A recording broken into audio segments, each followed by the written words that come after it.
नमस्कार, मी राधा स्वागत करते तुमचं राधास मॅजिक किचन या आपल्या यूट्यूब चॅनेलवर। तर आज आपण पाहणार आहोत शाळेचा डब्बा तिसरा। आई आज काय ग डब्यात? तर आज आपण डाळ तांदूळ न भिजवता न वापरता झटपट असा डोसा तयार करणार आहोत आणि त्यासोबत मस्त अशी गरमागरम चमचमीत बटाट्याची भाजी। तर हा डोसा सकाळच्या घाई गडबडीमध्ये पटकन कसा बनवायचा यासाठी रेसिपी अगदी शेवटपर्यंत नक्की पहा। चला तर मग आजच्या रेसिपीला आपण सुरुवात करूया। तर सर्वात अगोदर इथे आपण बटाट्याची भाजी तयार करून घेणार आहोत। इथे आपण एका पॅनमध्ये 2 ते 3 चमचे तेल घेतलेला आहे। तेल छान गरम झाल्यानंतर यामध्ये आपल्याला एक अर्धा चमचा मोहरी घालून घ्यायची आहे। त्यानंतर एक अर्धा चमचा जिरे घालून घ्यायचे आहेत। जिरे आणि मोहरी छान असं तडतडून द्यायचं आहे। जिरे मोहरी छान तडतडल्यानंतर यामध्ये आपल्याला बारीक चिरून घेतलेली हिरवी मिरची घालायची आहे आणि एक उभा चिरून घेतलेला कांदा आपण यामध्ये घातलेला आहे। आता आपण हा कांदा तेलामध्ये छान असा परतून घेणार आहोत। तोपर्यंत जर तुम्ही आपल्या चॅनलवरती नवीन आला असाल तर नक्कीच आपल्या चॅनेलला सबस्क्राईब करा आणि सबस्क्राईबच्या पुढचे बेल आयकॉनचे बटन दाबा, जेणेकरून इथून पुढच्या छान छान रेसिपीज सर्वात अगोदर तुम्हाला पाहायला भेटतील। आता इथे आपण 2 ते 3 मिनिटांपर्यंत हा कांदा छान असा परतून घेतलेला आहे। यानंतर यामध्ये आपल्याला एक अर्धा चमचा हळद घालून घ्यायची आहे। हळद घातल्यानंतर इथे आपण हे पुन्हा एकदा चांगले मिक्स करून घेणार आहोत। आता इथे आपण यामध्ये उकडलेले बटाटे चिरून घेतलेले आहेत। ते बटाटे आता इथे आपण यामध्ये घालून घेणार आहोत। इथे मी साधारण 3 ते 4 बटाटे उकडून या पद्धतीने चिरून घेतलेले आहेत। इथे आपण हे 3 ते 4 बटाटे यामध्ये टाकलेले आहेत। त्यानंतर इथे आपण चवीपुरते मीठ यामध्ये टाकून घेतलेलं आहे आणि वरून बारीक चिरलेली कोथिंबीर यामध्ये घालून घ्यायची आहे आणि हे चांगलं आपल्याला मिक्स करून घ्यायचं आहे।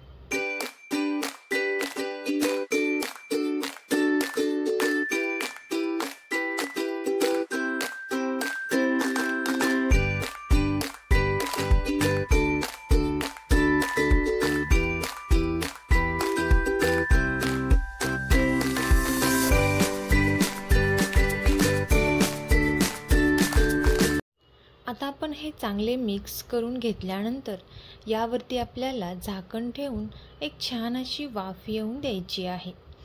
4 ते 5 मिनिटांनंतर याला एक छान अशी वाफ आलेली आहे। पाहू शकता तुम्ही मस्त अशी गरमागरम बटाट्याची भाजी इथे तयार झालेली आहे। आता ही भाजी आपण एका साईडला ठेवून देणार आहोत। यानंतर एका मिक्सरच्या भांड्यामध्ये आपल्याला 1 वाटी ज्वारीचे पीठ घ्यायचं आहे। इथे आपण डाळ किंवा तांदूळ न वापरता ज्वारीचे पीठ वापरलेलं आहे। 1 वाटी ज्वारीचे पीठ घेतल्यानंतर 1 वाटीला अगदी थोडेसे कमी बारीक रवा घ्यायचा आहे। यानंतर यामध्ये आपल्याला 2 ते 3 चमचे दही घ्यायचं आहे आणि एक अर्धी वाटी पाणी आपल्याला यामध्ये घालायचं आहे आणि हे मिक्सरला बारीक करून घ्यायचं आहे। इथे तुम्ही अर्धी वाटी पाणी कमी पडत असेल तर गरजेनुसार यामध्ये पाण्याचा वापर करू शकता आणि या पद्धतीने इथे आपल्याला हे बॅटर तयार करून घ्यायचं आहे। आता हे तयार झालेले बॅटर आपण इथे एका बाउलमध्ये काढून घेणार आहोत।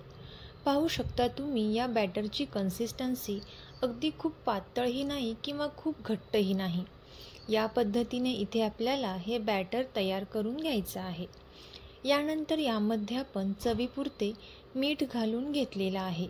मीठ घातल्यानंतर आपण हे पुन्हा एकदा चांगले मिक्स करून घेणार आहोत। रेसिपी इथंपर्यंत पाहत आलाच आहात तर नक्कीच या रेसिपीला लाईक करा आणि रेसिपी शेअर करायला अजिबात विसरू नका। आता मिक्स केल्यानंतर यामध्ये आपल्याला अगदी चिमूटभर असा सोडा घालून घ्यायचा आहे आणि यावरती 2 ते 3 चमचे पाणी घालायचं आहे आणि पुन्हा एकदा आपण हे चांगले मिक्स करून घेणार आहोत। आता यानंतर इथे आपण लगेचच डोसे तयार करायला घेणार आहोत। बॅटर चांगले मिक्स करून झाल्यानंतर इथे आपण गॅसवरती तवा गरम करण्यासाठी ठेवलेला आहे. तवा इथे आपल्याला छान असा गरम करून घ्यायचा आहे. यानंतर तव्याला तेल लावून घ्यायचं आहे. तेल लावून घेतल्यानंतर इथे आपण या तव्यावरती थोडेसे पाणी शिंपडून घेणार आहोत, जेणेकरून तव्याचे जे टेम्परेचर आहे ते थोडेसे कमी होईल. आणि एका टिश्यू पेपरच्या साहाय्याने इथे आपण हा तवा छान असा क्लीन करून घेणार आहोत. आता तयार केलेले बॅटर इथे आपण या तव्यावरती टाकून घेणार आहोत. 1 ते 1.5 चमचा बॅटर या तव्यावरती आपल्याला टाकायचा आहे. आणि इथे आपल्याला हा डोसा छान असा मस्त अगदी अलगद हाताने पसरवून घ्यायचा आहे. पाहू शकता तुम्ही मस्त असा हा डोसा इथे आपण पसरवून घेतलेला आहे. यानंतर 1-2 ते 3 मिनिटांनंतर इथे आपण याला थोडंसं तेल लावून घेणार आहोत. तुम्ही इथे बटर किंवा तुपाचा वापर देखील करू शकता. सकाळच्या घाई गडबडीमध्ये मुलांना रोजच चपाती नकोशी वाटते, तर यावेळी तुम्ही हा झटपट डोसा तयार करून देऊ शकता. आता 5 ते 6 मिनिटांनंतर या डोशाच्या कडा ज्या आहेत त्या छान अशा सुटलेल्या असतील. इथे आपण हा रोल करून घेणार आहोत. तर इथे आपण याच पद्धतीने बाकीचे सुद्धा सर्व डोसे तयार करून घेणार आहोत. तर तुम्हाला ही रेसिपी कशी वाटली ती कमेंट करून नक्की सांगा.